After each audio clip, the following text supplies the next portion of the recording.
Hello, friend. Thanks for joining me for another book chat. Today, let's spend some time with A Game of Thrones by George R.R. Martin. This book was originally published back in 1996, and the book title is actually published A Game of Thrones, but this Audible edition that I listened to just has Game of Thrones like the TV series adaptation. I've never read any book in this series previously, nor have I seen the TV adaptation. So I went in pretty free of knowing what was going to go on just because of the cultural impact of the TV series.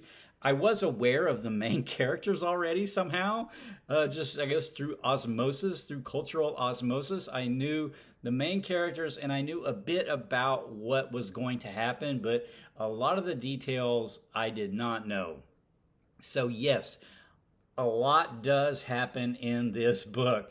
So spoilers, as usual, my chats are spoiler free, and it's a bit difficult to chat about a book like this without giving away spoilers because there's so much going on in it, and it is, a story that progresses from where we start in the beginning. We end up somewhere completely different at the end, but I will be careful to not give away any spoilers here in this chat.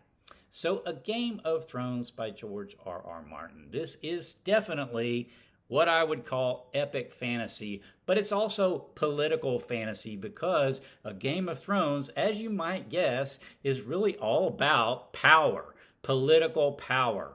It's set in a world that we recognize. To me, it felt kind of medieval-ish, kind of world, kind of like a feudal kind of society. It's takes place on a continent called Westeros, and Westeros is home to the Seven Kingdoms. And the Seven Kingdoms, the different kingdoms are antagonistic somewhat to each other, but they are unified under a single king at this point in their history. There's also a very interesting wall that runs across the Northern Kingdom, the Kingdom of the North. This wall is made out of ice, and it actually protects the Seven Kingdoms from what lies beyond it, which is very mysterious to the reader, although we get introduced to some events beyond the wall really in a prologue right at the beginning of the novel. But we know enough about what's on the other side of the wall to be pretty afraid of it. So the wall does exist for a reason. So how to talk about this book without giving away a lot of the plot, right? Because that's what's so fun about the book, is sort of going on this journey and uncovering what's going to happen, what happens. Let's just talk about some of the main characters, I guess. I think the main sort of two sets of families struggling for power are the Starks and the Lannisters. So the Starks, Eddard Stark is the leader of the Kingdom of the North, and he goes by, his intimates call him Ned. His wife is Lady Catelyn, and then they have, 4 legitimate children: Robb, Sansa, Bran, and Arya. And then Ned has an illegitimate son, Jon Snow, which nevertheless has been raised kind of like his son, although not because of the culture, is always forever seen as sort of an outsider. Jon Snow, he has a different last name, and he is also not accepted by Catelyn. So Ned is friends with the current king, King Robert, and they've been friends for many, many years. And as the novel opens, the king is there with an entourage in the castle at Winterfell, which is the seat of the Stark family, and is asking Ned then to become his hand. So basically his main advisor. His most recent main advisor has died, and he wants Ned to take that role. And he also wants Ned's daughter, Sansa, to be betrothed to his son, Joffrey, who will eventually be the king. So, yes, so Ned doesn't really want to do this, but he does accept to do it. And then we're basically off to the races because this sets a whole string of events in motion. Now, the king's wife is named Cersei, and she is a Lannister. So the Lannister family is sort of the, I would say, sort of the antagonists to the Starks for power, really. Basically, they're struggling for power. Jaime is Cersei's twin brother, and then Tyrion is their dwarf brother, who is sort of an outsider. And I'll talk more about him here in a bit, because to me, he was one of the more interesting characters. So yeah, this book is quite the page turner. Ned then does come to realize fairly quickly that he has been out of touch, really, I guess, with the king. He doesn't realize the king has become fairly debauched. He's not really paying attention to governing the kingdom. He's more interested in hunting and drinking and feasting and sleeping with bunches of women. And so he's not really paying attention to the kingdom. And so when that happens in politics, you know there are people who are going to be exploiting that weakness to try to seize power, more and more power. And in this case, this is the Lannister family, basically the queen herself, because she comes from this family, wants to claim more power for her twin brother, Jaime. So it's really difficult in this book to know who to trust. I guess it's difficult in politics in general to know who to trust, but humans are pretty unpredictable, and it's really hard to know in the book who you're dealing with, and what's their agenda and who's honorable and who isn't. There's another quote here from the book that sort of talks about this political struggle. It says, "The common people pray for rain, healthy children, and a summer that never ends." Ser Jorah told her, "It is no matter to them if the High Lords play their game of thrones, so long as they are left in peace." He gave a shrug. "They never are. It impacts everybody because they pull everybody into their effort to obtain power, and so everybody ultimately is impacted." So I don't want to go a lot more into the details of the plot of the mini plots, because there's actually, at any given time in the book, there are several different storylines going on, told from different people's perspective. And so the book is sort of complicated in that way, but it's actually not complicated at all to understand. It's very easy to follow. Quite the page turner, as I've mentioned, but it's really hard to talk about in a spoiler-free chat. So let's just talk about a few details that I wanted to talk a bit more about. The first one is about this wall. I didn't mention this. This wall has sort of been neglected in the kingdom. And so we get an idea in this book that because it's sort of in decline, or the vigilance on the wall is sort of in decline, and what we learn at the very beginning of the book in the prologue is that there's very dangerous things just on the other side of that wall. That sort of metaphor of that wall holding back danger. So here's the thing. So we are focused, the people in the kingdom and the power people in the kingdom are focused on who has power and who's getting power. They're focused on the politics of their kingdom.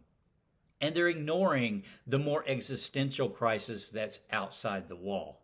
And I think this is a fantastic metaphor for focusing too much on things like politics, when there are other things like other sort of things that can impact a culture or the safety of a civilization that lie outside of just political parties. Political parties are not the be-all, end-all of how healthy a civilization is in many cases.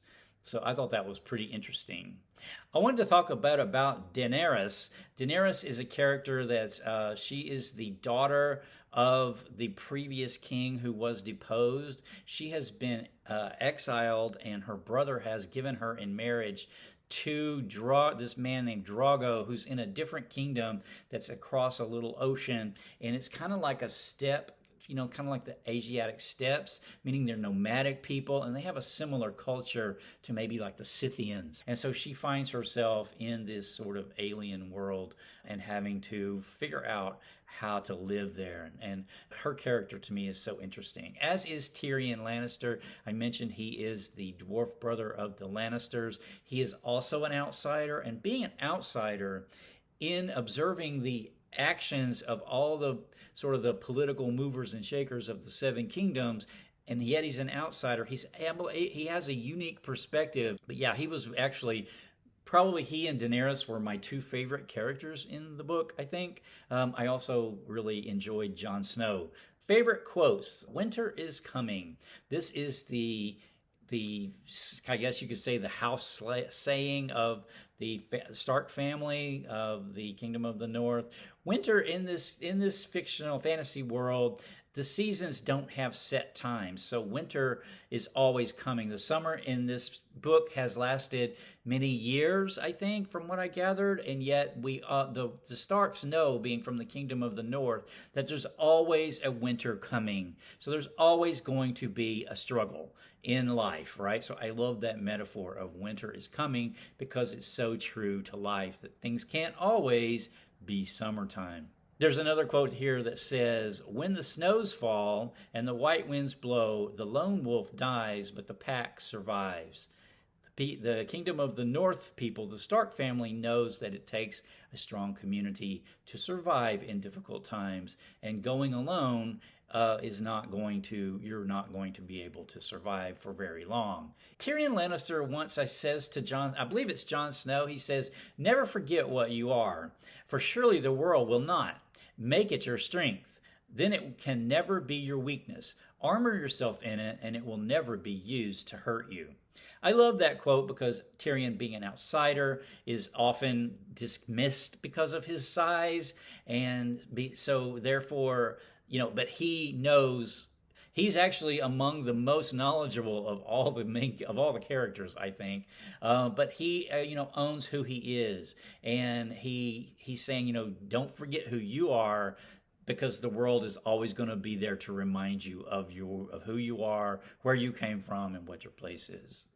And he says, use that. Tyrion also says, "A mind needs books as a sword needs a whetstone, if it is to keep its edge." Tyrion's always reading something and learning something. He's learning all the time and observing, and I think that's so cool. More wisdom from Tyrion. He says, "Most men would rather deny a hard truth than face it. Tyrion does not mind facing hard truths, and this is one of his main strengths." Finally, before I run out of time, Daenerys says once, "If I look back, I am lost." She finds herself in this strange world where she doesn't know anything, she doesn't know anybody, she doesn't know the customs, but she understands that she's got to keep moving forward. Finally, there's a quote from the book that says, "We are only human, and the gods have fashioned us for love. That is our great glory and our great tragedy." And that is so true, right? Love is our greatest ability as humans, but then at the same time it causes us the most pain. So I love that quote too.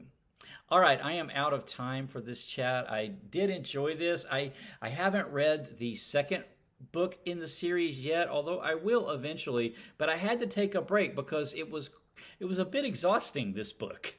But my next chat is actually going to be some science fiction, The Player of Games, Book 2 in the Culture series by Iain M. Banks. I will have a chat on this coming up soon. Until next time, take care.